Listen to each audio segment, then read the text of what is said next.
Welcome to Crying Out Loud. I'm Dr. Laura Berman, and this is your grief companion. Join me to learn how to soften the pain, steady the nervous system, and connect to your loved ones on the other side. None of us were meant to grieve alone, so let's cry out loud together. Grief is so much more than sadness. It affects our minds, our bodies, our relationships, our sense of safety, and even how we move through the world. Yet so many of us think there's something wrong with us when grief shows up as anxiety or brain fog, or even when we have physical symptoms. And that's why I'm so glad you're here and going to listen to this episode, because my guest for this episode of Crying Out Loud is grief therapist and best-selling author Claire Bidwell Smith. Now, Claire has spent years helping people understand what grief really does to us, and more importantly, how we can move through it with greater awareness, self-compassion, and hope. And in this episode, we're talking about why anxiety is such a common part of grief and how loss impacts the nervous system, role guilt can play in keeping us stuck, and what it means to stay connected to the people we love after they've died. Whether you're grieving someone who died recently or have been carrying a loss with you for years, I hope this conversation helps you feel a little more understood, a little less alone, and maybe even gives you some guidance and tools to take with you along the way. Here's my conversation with Claire Bidwell Smith. I'm really excited you're here, Claire. Thank you so much for joining us. Yeah, thanks for having me, Laura. Always happy to participate in your gatherings. Well, we meet once a month and talk about different topics around grief and working with grief and healing and holding and navigating. I'm really excited to talk to you about a lot of topics, but let's start with the topic of your most recent book, Conscious Grieving. Love that title. How would you define what conscious grieving is, as opposed to maybe unconscious grieving or the continuum I'm sure there is? Well, I think a lot of us do a lot of unconscious grieving, or a variation of pushing grief away too, or trying to ignore it, or trying to stifle it or cover it up. So conscious grieving is really about leaning into the grief process with awareness, intention, self-compassion, just showing up to it. I often say that, loss is something that happens to us. It's not something we invited into our lives. We didn't wish for it. We didn't seek it. Losing someone we love happens to us beyond our control. But how we grieve is up to us. We do have some agency in the grief process. And I think that's important for grievers to be reminded of and to think about, because I think we get hit with this loss and we're flailing and we're disoriented and we're devastated and heartbroken, and our lives are destroyed in many cases. And it just feels like we have no power, no agency whatsoever. But we do, and it comes in the grief process. And I think that there's a lot that we can do within grief to heal ourselves, to support one another, to seek support, to grow and change and find footing and grounding. And so I really, I know conscious is a big buzzword in our culture a lot, but I really use it intentionally. Conscious grieving is just about leaning into it with awareness, with presence. I think a lot of us are scared of grief. It can be scary. Loss is tremendous. It's so much bigger than most of us realize it's going to be, especially when we're going through a really big loss for the first time. It's just so much bigger than any of us anticipated. It affects so many aspects and layers of our lives and our relationships, everything. And so I think just giving people, again, that empowered feeling that you can be in this, show up to it, let's look at it, let's get support for it. That's really what I mean with conscious grieving. Does that make sense to you? Yeah, but let's unpack it a little bit, because, and I talk about this a lot, this idea that, um, there's no wrong way, obviously, to grieve. But what I have found, both in my own journey, but also now I always worked with grievers, but now been in mass over the past couple of years, at least 2 to 3 years, is that, for many of us, and you alluded to this, we don't have an experience until now of and I don't think in our culture and in most of our families, we have a model or even a pattern for being with big uncomfortable feelings. We don't, who the hell wants to feel those, right? And so we learn early, either because our families didn't deal with them and that was not modeled for us, or as in my case, I was very happy to have big feelings, but they were not welcome. Mhm. So I learned to shut that shit down. And so I never, you don't develop a capacity to sit with what's coming up. And most of us just haven't had that practice. And so we've learned all these fabulous strategies for not dealing. And for many of us, unless, our lives are falling apart, we can manage. And then a big ass loss comes and it breaks you apart and breaks you down. And in most cases, it's, I do see a lot of us are still trying not to feel the feelings and not to be with it. But, depending on the loss, I guess, I think for many of us, I know this was true for me, it was too big not to feel. I couldn't not feel it, but Mhm. it can be overwhelming and petrifying to feel the depth and breadth of our loss. And yet I know how important it is with containment, with support. And I want you to talk about how to consciously be with the big feelings, painful feelings. I mean, we're not talking about, certainly not at first, big joy and aliveness. We're talking about profound pain. Yeah. So how do we begin to, because I do feel like that is a huge part of what sets us free. It's a huge part of moving forward. But you tell me what your advice is and your ideas are about that piece. I'm really curious. No, I mean, I think you're right that there are losses where we have no choice but to feel everything that comes with it. But those feelings are so enormous that it's like you're in a storm, a hurricane, a tornado, and it's so scary. And there's a physical aspect to it all that can be really overpowering and enormous as well. There's a lot of cultural and familial messages on the outside that aren't welcoming that experience that you're having. And it can be, I think, very terrifying.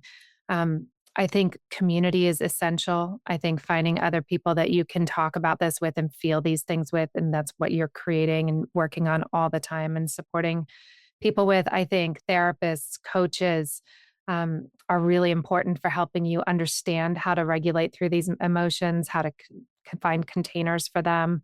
I think that movement and body work is also really important. Learning how to let grief move through your body, learning how to take care of your body through grief. I think all of these things are ways that we can learn how to ride through the enormous waves of emotion that come in really big grief. But it is scary. It's terrifying, like you said. None of us have ever felt some of those emotions before, not to that depth. Right. And again, the physical aspects of it are really sometimes, I think, quite surprising for people as well. So what are some of the physical things that I mean, I can guess, but why don't you share a little bit about that? Some of the physical symptoms that people experience. I mean, gosh, they can range so much. I mean, sometimes there's just the physical aspects of crying in ways that you never have before, right? Like keening, wailing, screaming, curling up in a ball, just like heaving out the pain from your body. And I think many of us have never experienced that kind of anguish that's coming out in that way. It Yeah. is really healthy and helpful to do. I love hearing, lately I've been hearing about people starting wailing circles, especially for Mhm. bereaved moms. I think things like that are amazing. But then we can also have extreme anxiety. We can have heart palpitations, we can have nausea, we can have lack of appetite, we can have insomnia, we can have tremors, we can feel cold. Like there are so many physical aspects that come with it. We can have head pain, headaches, back aches, shoulder aches, throat aches, all of these things that come with profound loss and profound anguish. So from the body perspective, it's holding all of these emotions. And even when we're moving them, right? Like you were saying, it's so fascinating to me how painful, physically painful and physically exhausting grief can be. And I know part of that is because the body is literally holding the pain like it always does. And part of it is probably because of grief brain, right? Mhm. So let's talk about grief brain a little bit. Yeah, there's absolute, cognitive changes that are happening in loss. Mary Frances O'Connor writes so much about that in her books. I happen to have The Grieving Body sitting on the desk next to Yeah, me. This is one of my favorite books as of late. But it's a she good wrote The one. Grieving Brain first, and she really talked about the neurological impacts of grief on the brain and how your brain is forced to rewire itself in light of this loss. It remaps the entire world as you know it. And for those of you who are here who've been through extreme loss, you know this is true. You now look at the world through a completely different lens. Every person, every situation, everywhere you go, you're remapping it in accordance with the fact that someone you love is not here. And how does that impact the way you view the world? And so your brain can become incredibly fatigued, foggy.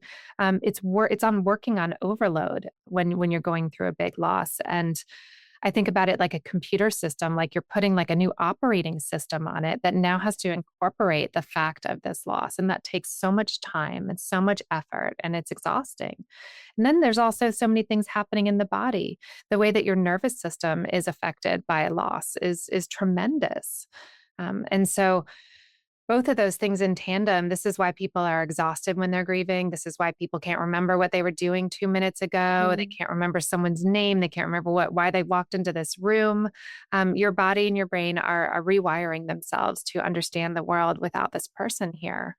I think there's a lot going on in our sleep patterns as well. I don't think we're sleeping in the same ways. I think we're waking up fatigued. I think we're waking up at odd hours. We're sleeping at odd times. There's a lot of that going on, but the nervous system dysregulation too is just huge. I think often in a big loss, the world suddenly feels unsafe. It feels unpredictable. You don't know what to expect of yourself at any given moment. You don't know what to expect of the world now that this has happened. What else is going to happen?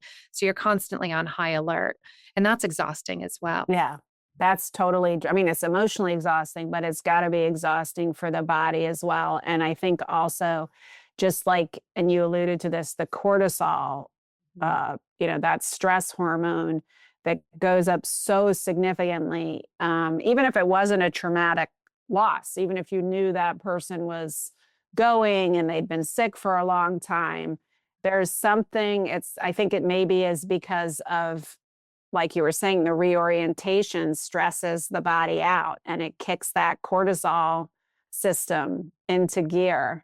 One of the things that I've been really exploring a lot lately, and we actually have an expert coming on in a couple of months about this, is the intersection. And we were talking about this before we started the perimenopause menopause journey, but I'm really interested in the intersection between grief and menopause because I see, especially so many women, which tends to be for most of us, if goodness forbid we might lose a child at any age, but I think for most women, it's in the perimenopause and menopause stage where we are going to often see our parents and other loved ones leaving, right? And certainly if you have a traumatic loss, but any kind of loss, balancing that and the way that takes a toll on the body and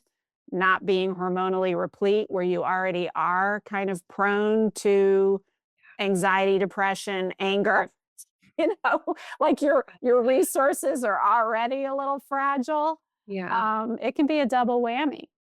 No, it really can be. I think it's a really significant time in a woman's life when there's just so much going on, that sandwich generation. You've got things going on with your kids, whether you're losing a child, whether they're going through their adolescent and college stuff. You've got your parents aging, you've got your friends all going through it too, and they're balancing and juggling everything. You have marriages that are sometimes going through fluctuations or ending. You've got career changes, you've got body changes. Yeah, there's a lot. So in a little bit, I'm going to ask you to give us some tools or that maybe come to you, just a few things that can help maybe take some of the pressure off or help regulate the nervous system. I mean, obviously, counseling, community support, all of that is really important. But um, before we do that, since this is relevant and also the topic of your prior book, Before Conscious Grieving, let's talk about anxiety in particular, since that's something I know you speak to and write about a lot. I mean, certainly after you, especially if you lost someone suddenly, but I think it's true, however they left, you definitely are immediately attuned to how fragile life is, right? And how quickly, how none of us can predict. I mean, we all know that, but we don't think about how little we can know of what's going to happen 5 minutes from now, right? Yeah. And that anything can happen at any time. So just that awareness is enough to kind of knock you off your feet anxiety wise. But I'd love to hear, what you have to say about anxiety and grief, how that manifests and some of the unique aspects of it. Yeah, it's such an interesting topic. I've been studying it and talking about it for a long time. It was my predominant experience of grief. My first big loss was losing my mom as a teenager, and she and I have been incredibly close. And I immediately just spiraled into years of anxiety. I was worried about my health. I became afraid of flying. I had social phobias. I had constantly thought that there was something physically going on with me. I had panic attacks, ended up in the ER. I didn't connect any of it to my grief or my loss. My father died several years later after my mom. And I just didn't connect any of it to my grief because no one was talking about it. No one was talking about anxiety as a component of grief. I thought that was like a different issue I had. I was losing my parents as a young adult. And then I just thought I had this other problem and I didn't really understand what it was. It was when I began studying psychology and even learning about PTSD that I started to put the dots together.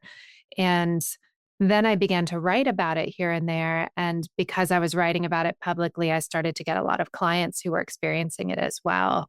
And I ended up writing this book, Anxiety, the Missing Stage of Grief. It happened to come out in paperback during May of 2020 when the whole world was feeling grief and anxiety. And the topic just really took off from there. And I'm really heartened because I think for a long time, a lot of other people struggled wondering if there was something else wrong with them as well. I would have a lot of people come to see me after having gone to the ER, after having gone to doctors and checked out various things and thinking there was something else going on. And finally thinking, oh, maybe this is because so-and-so died and I've been feeling anxious since then. So all that to say, I feel like I've had the opportunity to really study it in a pretty wide population. And I've found that we become anxious after a loss. Not everybody does, but I think a lot of people do, and it's increasing. Um, but we become anxious after a loss for a lot of different reasons. Part of it is what you were naming earlier, Laura, like we don't know what else is going to happen. What's going to happen next? Now we understand and we have this factual knowledge that terrible things can happen at a moment's notice. So now we're walking through the world with that awareness. But the anxiety can also come with all the changes that come with a loss, with identity changes. Who am I now in light of this? I suddenly don't recognize myself. I don't want to talk to certain people. I feel unable to go to work. I don't enjoy my work anymore. I'm struggling with my family. My sister and I are fighting because she doesn't understand my grief.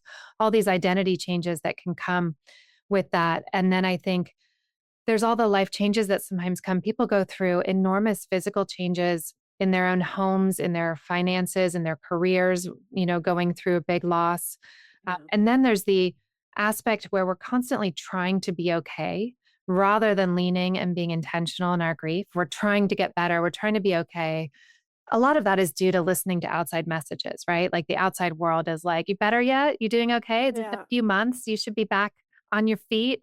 And so we internalize those messages and think we should be a different way. And so we're trying to push that grief away. And when we do that, it inevitably spills out in anxiety, irritability, fear. And we just keep pushing down those scarier emotions, those tender, sorrowful, anguish emotions because they're scary and no one else has space for them. So anxiety comes in all those different forms. And it often has a lot of physical symptoms, which people get really mixed up about. Like you may really have heart palpitations, you may have nausea and stomach aches. You may have chills, you may lose weight, you may have sleep troubles. And those things are really symptoms of anxiety. And the anxiety is a connection to your grief. Yeah, that makes so much sense. And so what, I feel like pretty much any griever experiences some anxiety, maybe to differing degrees. But if you are struggling with it, which I feel like I definitely did, mostly around, like my husband, I feel like he was anxious about someone else getting hurt, but he started to get really anxious about his own. I just noticed he started going to the doctor and getting all kinds of things checked out. So, he would never say he was anxious, but he definitely was anxious about his health. I was like nutso about my other kids, just like filled with fear. Yeah. That something was going to happen to one of them. And I hear that a lot from other grieving parents as well. But I'm wondering from your experience, what helps with that anxiety piece? Yeah, there's a few things we have to do with this.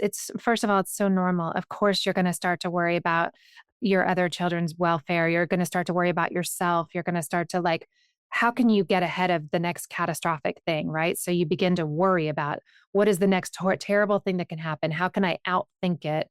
And so then all you're doing is spending all this time thinking of the very worst next thing that can happen. And it just ramps up your nervous system. It's this cycle that you get into.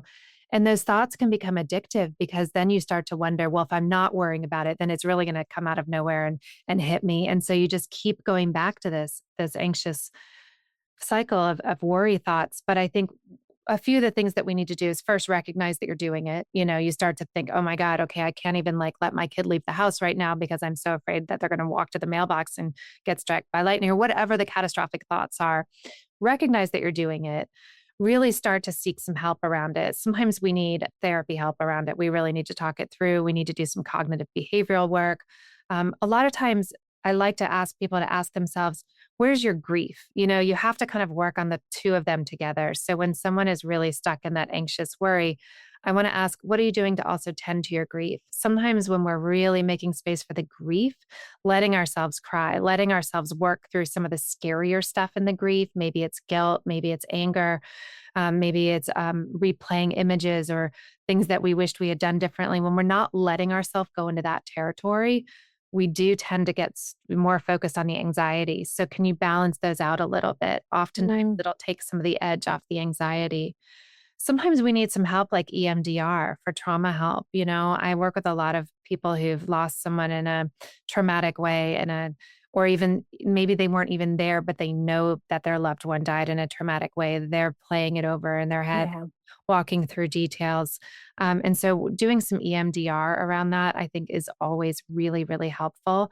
It just helps calm down your nervous system when you go to that place in your mind.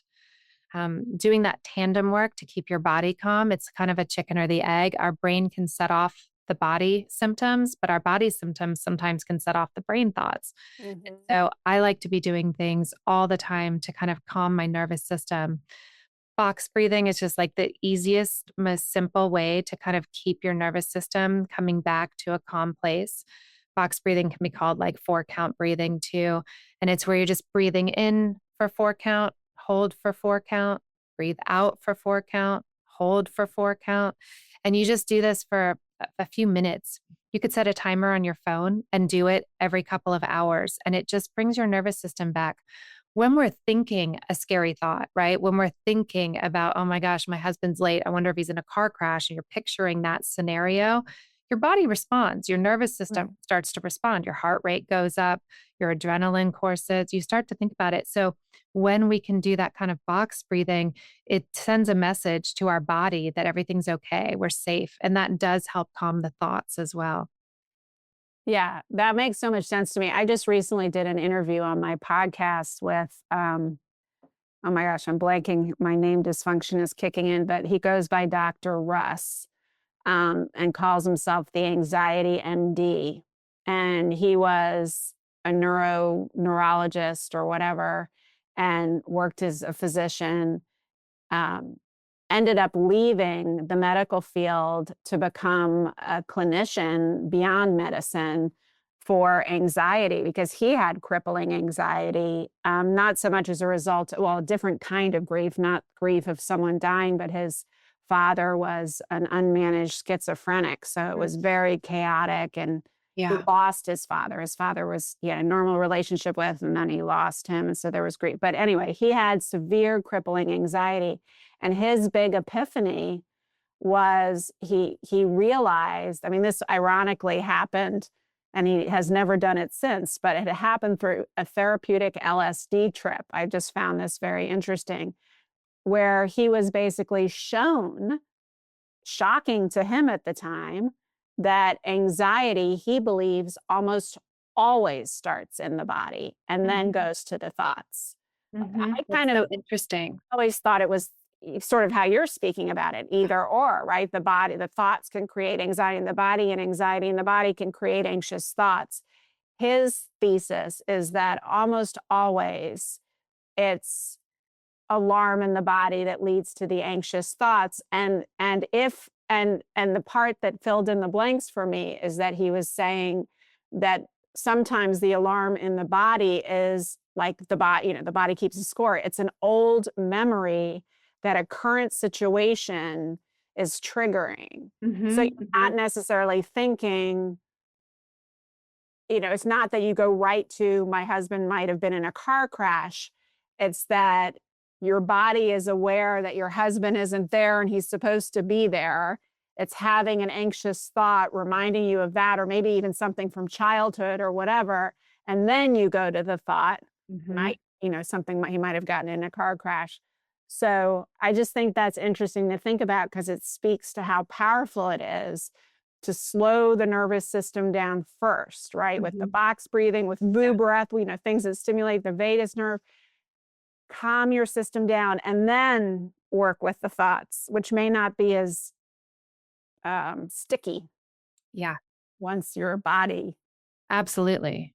Yeah, that's interesting. I mean, think about it. Like, the body is kind of the first thing that goes out the window in a big loss, right? We stop eating, we're not sleeping, we're not taking vitamins, we're like not exercising. We just don't care at all, and we're going through such immense psychic pain that we just don't care about all of those things. But that taking care of our body is actually the way that we can withstand those big emotions and be able to ride that roller coaster and that storm of emotions. So I'm always asking my clients, especially my new clients who are coming out of a brand new loss, what do you do? How's your sleep? Are you eating? Are you taking walks at all? Are you breathing?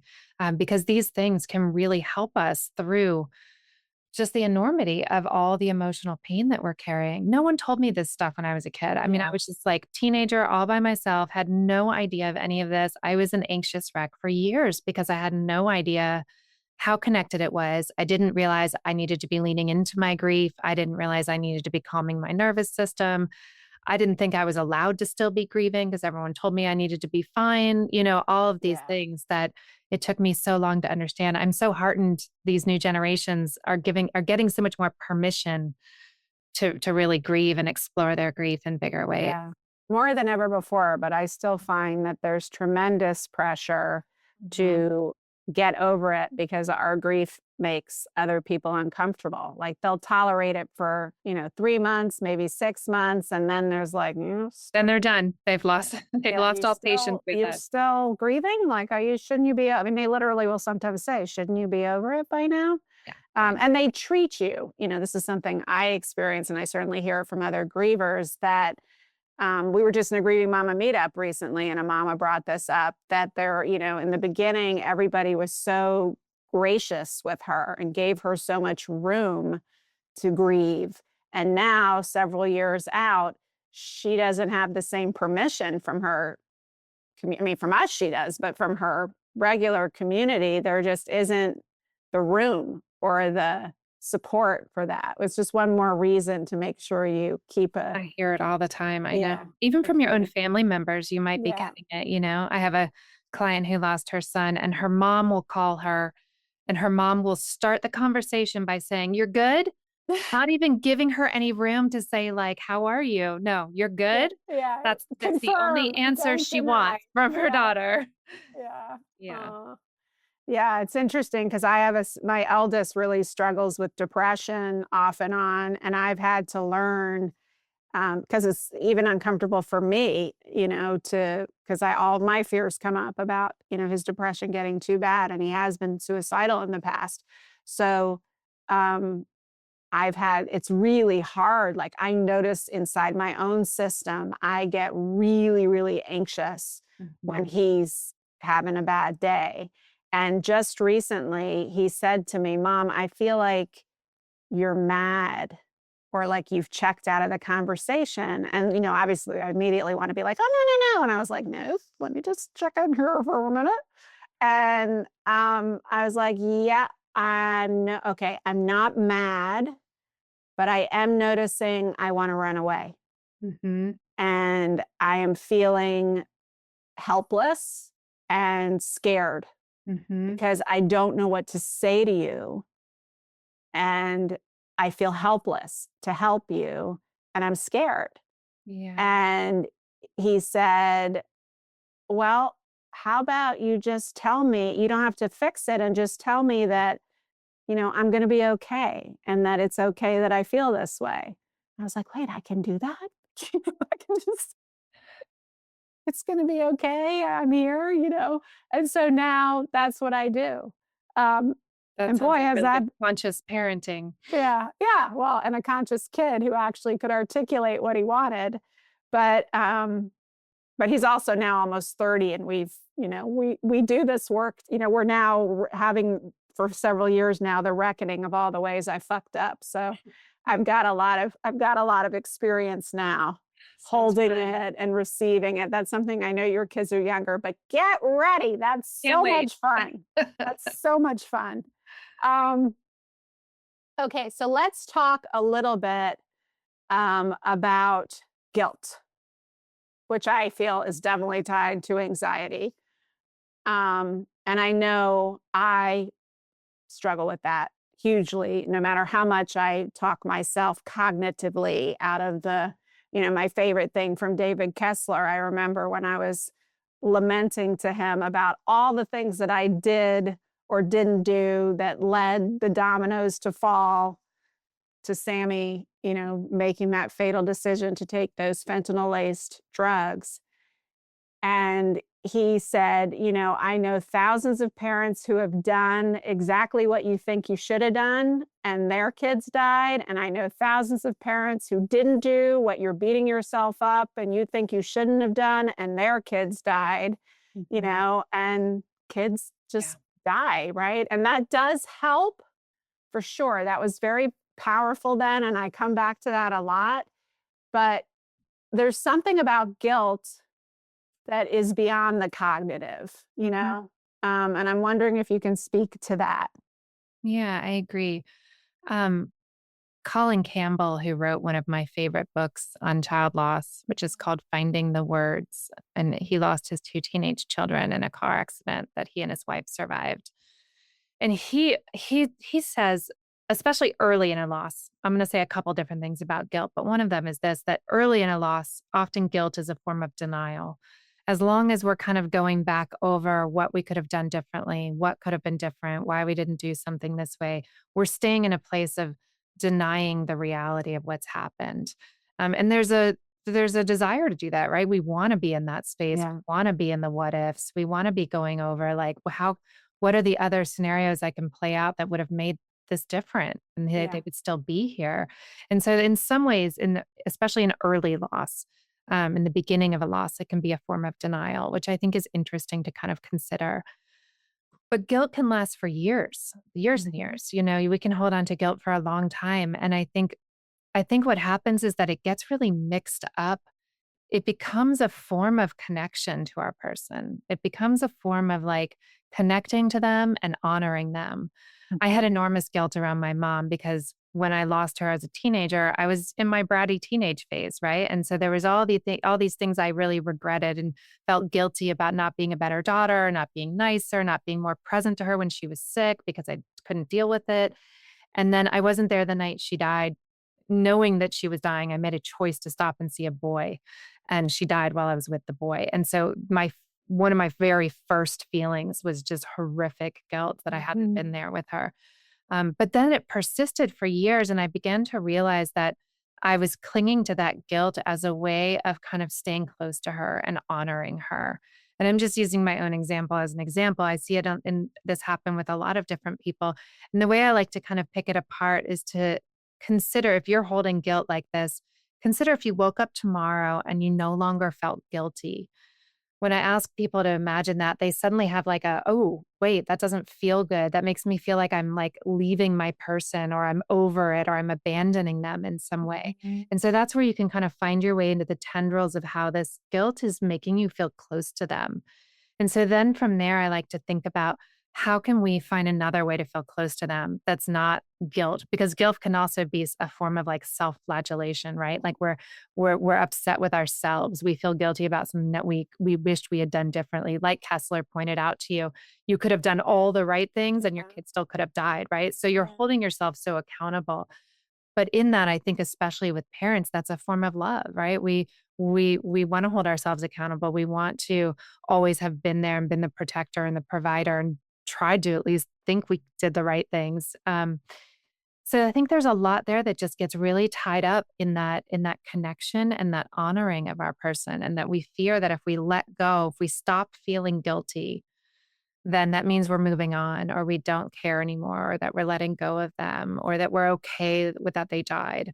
And I think we can let go of guilt and still hold on to them. And it can never be okay that they died, but we don't have to hold ourselves guilty and accountable throughout that. Does that make sense? What are your Yeah, it thoughts when I say does. that? I know. It makes total sense, and I'm curious, what people here and listening are thinking. But I also notice that a lot of us feel uh, we may have had guilt that way. I think that's the most common way we have guilt, and then there is the guilt of like, oh shit, I had a good day today, like, Mhm. or Yeah. like the guilt about living, the guilt about experiencing joy, the guilt, that somehow if I experience joy or aliveness, or, you never move on from them, but, I'm living my life connected to them, but not holding on to them and keeping myself down and sad and out, Yeah. somehow not honoring them and or the loss. And there's guilt around that. Yeah, absolutely. And I think that word honor, that you've brought up again, I think that's a real piece of this, Yeah. and so then I always want to ask, how can we honor them in a way that's different, where we feel permission to be in our lives, to be living our life, to maybe be experiencing joy even, or meaning, and honoring them. So it doesn't feel like we're choosing one. Like either I'm going to live this like dreary cardboard life in honor of them because they're not here, or I'm going to live a vibrant life and I'm not honoring them anymore. Like it doesn't have to be that those two choices, right? Yeah. Yeah. And I'm curious, I mean, this is kind of entering into the other thing I wanted to speak to you about, which is, the afterlife and connecting to them. I want your thoughts on that. I always we love talking about that on here. Um, and, at this point, I have so many friends who are mediums, legit mediums, and have had near-death experiences. And this is relevant. This has helped me a lot with my guilt, and also with a lot of the grievers I talk to who, like you, weren't there or were nasty, or maybe I see this a lot where somebody, died by suicide and it had gone on. I mean, I've experienced this with my son who's been suicidal at times, when he's being a complete asshole, or maybe your loved one was in an active addiction, and you were practicing tough love with them, or maybe they were just so hard to be around, and in an effort to set boundaries or have self-care, you put these boundaries up and then they die by suicide. Like that is a really common Yeah. guilt hoedown I see people getting stuck in, and it makes total sense to me. Oh, that's a great word for it. Yeah. No, Yeah. I see it too. Yeah. So I mean, I don't know that you'd say anything different about that kind of guilt, but please do if you have something specific to say about that. And where I was going with it is what I have found both in my communications directly with Sammy and with my mother, mostly just with sometimes with others, but primarily my main phone lines seem to be to Sammy and my mother. And with all the feedback I get from people who have spent time on the other side and have perspective on that, it really helps me to understand that where they are now, they have left their ego behind, they have left their pain behind, they have left their stories behind. So they are not looking at that person and saying, you weren't there for me when I was, trying to get another hit and, stole all the money from your wallet. And, they're understanding, they're seeing the whole picture, they're in the vibration of love. They are not blaming you. They want us to live and to experience life. And they're right by our sides doing that. And it helps me and has helped me to really connect with that and get those messages directly, but also hear all the stories from my friends who spend a lot of time over there. But I'm wondering what you would say both about I didn't do enough or I added to the problem that led to their death, right? Or like you said, I had a huge fight with them right before, and those were the last words I ever said was F you, or whatever that was. And also anything you have to share about the afterlife experience of connecting with them. I mean, I think it's its own stage of grief is coming to this kind of spiritual awakening. I see it in so many people, and it takes time. It's not something that happens in the beginning of a loss. In the beginning of a loss, you just want that person back in the flesh, in front of you, in the room. You don't care about developing some kind of spiritual connection to them or some ethereal relationship with them. You just want them back. Even if it was a tough relationship, Yeah. you want them back, So I think that this stage of grief is when it does come a little later in the process, but it's one that I see so many people come to. It doesn't look the same for everyone. But I think there comes a time in our grief process with a really significant loss where we have to start to open up to the idea of a new relationship with our person. And that comes with a lot of different ideas, right? There's a getting used to and a letting go of the physical relationship. And I think that takes a lot of time. It takes years, to really, especially with parents and children, it takes years to really kind of come to terms with the loss of that physical relationship, that they're no longer here. You can't touch them. You can't hear their voice. They can't walk into a room. That can take years to really adjust to. But within that adjustment, as time goes on, I think then you begin to open up that door to a different sense of them, a feeling of a way of holding them internally, a way of continuing to talk with them, a way of hearing from them. It took me so long to really open up to even the idea that maybe I could still have a relationship with my mom. And then when I did, it kind of these floodgates opened and I realized that, even though I lost her so young and I had known her so well, that even today I could ask her a question in my head, like, do you like what I'm wearing today? And I can hear exactly how she would answer. It would be no. Today it would be no, because I'm just like wearing all black and some leggings. Every once in a while, she would say yes. But my mother was a very stylish, beautiful woman. But see, like right there, here I go. Like I'm now feeling connected to her. She feels present for me. I can hear her voice or like a joke she would make. We're laughing. And it took me so long to understand that all of these pieces can now be a part of my relationship with her. And so I think this is a place that a lot of us really should strive to go to in our grief journey. And it's a long one, right? It's a long journey that we go on with these. We carry these losses throughout our whole lives. And so they continue to unfold and develop. For me, I also began to see a lot of mediums. I was doing it out of research. I wrote a whole book about the afterlife and just seeing different mediums. I did past life regressions. I went to Bali. I got into shamanism. I talked to rabbis and priests, and I just really wanted to open up to all of it. Like, what happens? Where is everybody? Why did they die when they died?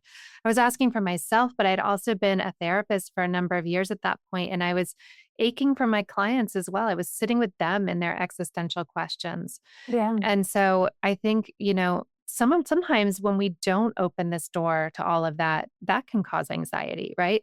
There's no way to go through a big loss and not have these questions. Is my person okay? Why? The fact that they die when they died. Why aren't they here with me now? Can they see me? Can I see them? Can I ever talk to them again? These are questions that live inside of us, no matter what religion we were raised in or what beliefs we have or what culture we have. When you go through a big enough loss, you sit with these questions. And when we push those questions down and try to ignore them because they feel so big and unanswerable, that anxiety comes. So I think this is another place to lean into. And people get nervous, right? What does this mean? I'm going to start talking to psychic mediums? Maybe. Yeah. Yeah, maybe. Um, and, and there's incredible healing to be found there. Yeah. I've seen a lot of people really transform in their grief process when they begin to feel connected again to their person, whether it's a psychic medium or it's, something else that they found, whether it's psychedelics or whether it's Judaism or whatever it is, really finding a way to renew that sense of deep connection to their person. That's where I see so much transformation. Yeah, me too. I feel like that's why I always have at all of my retreats or big healing events, there is always a medium who I know is the real deal, because even if you weren't the one that was read, being in the room and seeing someone hear from their loved one something that they couldn't possibly, no one could know, right, is such confirmation that like, oh, maybe, even if it's just maybe, then the door opens a crack, and Yeah, that's the opening. That's the beginning of it. that's the beginning. And I think that is, to me, that's a stage of grief. I don't even like to talk about stages or whatever. That's why I always talk about pillars, because you can do that in any order and keep going back to them. But that's why I feel like the awakening piece, like once that door cracks open, you start to peek through, and then you start to like really experience things, whether it's signs or communications or readings or whatever.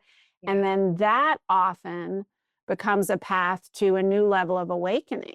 Mm-hmm. I don't mean that you become some guru on a mountaintop or you find God. I mean, maybe that happens for people, but I just mean that there is a new level of consciousness that we start to embody of how much more beyond the five senses there is. And we start to kind of attune to that more in a way that I find really, really beautiful. And the other piece of that I'll just add on to what you're saying, for people listening, and I've talked about this a lot. This was something that ironically, unbeknownst to me, I was training for before Sammy died, with my book, Quantum Love, which was all about really harnessing the energetic frequencies in our bodies. Like our bodies we're all energy, and we hold a general energetic frequency that's constantly shifting and changing in a range based on our thoughts and feelings. And what I was learning already was, what was a higher frequency state, what was a lower frequency state. So like shame and guilt is the lowest frequency our body can hold. Joy, love, and bliss is the highest frequency. This has all been calibrated and studied, and everything in between. But what became so fascinating to me after Sammy, and even to a certain extent after my mom, which was 12 years before Sammy, is that when we leave our bodies, we have no more density. We're just pure vibration. We're pure energy, right? Energy can't be created. We're a pure energy already, right? But when our energy can't be created or destroyed, it just changes form. So when our body dies, the form it's in goes away, but the energy of what we are is still there. I see lights blinking in places as I talk. And so when we leave our bodies, we're vibrating at such a high frequency, no human body could reach that. Yeah. And then the irony is, when we're in our lowest of low places of despair, guilt, self-blame, we're in, we have to be in those places. We don't want to bypass that. As you say, we have to lean into that to heal and to work with it and to move it through our systems and our bodies to move forward. And that's when we want that connection the most, but they can't reach us. Yeah. And so that's when a medium or someone like that can be really helpful. But what I started to find is after a big release, where I would have a huge movement of rage or sadness, I know already what a higher frequency feels like in my body. So I would started having these huge poops of emotion, that I'd never had before to that degree. And then I could feel my frequency rise. And I was like, oh, that's interesting. And then all of a sudden, some message from Sammy or the wind chimes would start playing with no wind or something would start happening. And it was like he could now meet me in the middle in a way because my frequency was higher. And to me, that's really beautiful, but also kind of ironic because when we need them the most is when we feel the worst, but that's when it's hardest for them to reach us directly. Yeah. Yeah. Oh, I love hearing all of that. It's work, though. It takes practice. It takes, really finding a lot of support around you to get to the place where you're ready to do that kind of work and open up to it. It's not something that I think we always feel capable of right in the beginning. It's something we come to sometimes out of desperation, right? Like, what else have we got to lose at this point? Right. May as well get really weird. I'm all for the weird. These guys know. I thank you so much, Claire, for sharing your wisdom with us and your guidance and all of your vast experience and knowledge, both clinically and personally. I'm so grateful for the work you do in the world. Thank you for having me. I'm grateful for this community you're creating. It's beautiful. Yeah. Unmute yourself, say thank you or anything you want to say. And Thank you. Thank you so much. Thank you for this time. We appreciate it. Thank you. Thanks. Thank you. Yeah, we are so grateful, and we'll put your books. Conscious Grieving is the most recent one. We'll put them all on there, as well as where to reach you online as well. Thanks. Thank you so much. Thank you. Bye. Bye, everybody. Thanks for listening and crying out loud with me. If something you heard today helped or made you feel less alone, please follow, share, and review. And for more tools and a community that deeply understands you and your pain, visit the Grief Healing Collective at drlauraberman.com/grief healing. I'll see you next time on Crying Out Loud. There's a hollow in my chest where your laughter used to be, space at every table, an empty seat I see. The woman I was before you left didn't make it through, but love is still alive in me and still there between us two. They say just let it be alright, just keep your pain inside. But love this deep and pain this true were never meant to hide. So I'm crying out loud, I'm not holding it in, not shrinking my heart or the shape I am in. If grief is the echo of love that resounds, then I will love you crying out loud. Ooh. Some days grief's a tsunami, some days it's just a wave, some days I'm barely breathing, some days I feel so brave, but I am learning slowly what the breaking's about.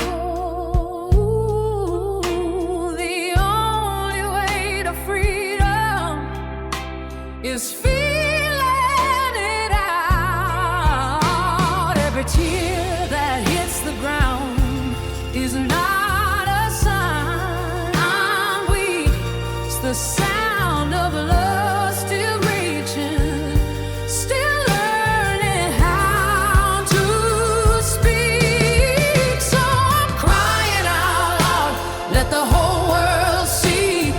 Love didn't leave, it's alive in me, and the dark's a doorway if you let it be found. We don't heal by hiding, we heal crying out loud.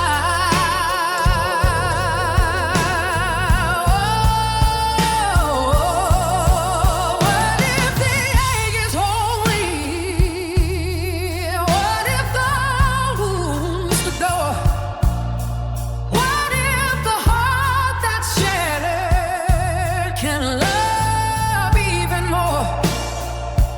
I'm softer in the tender places, fiercer where I stand.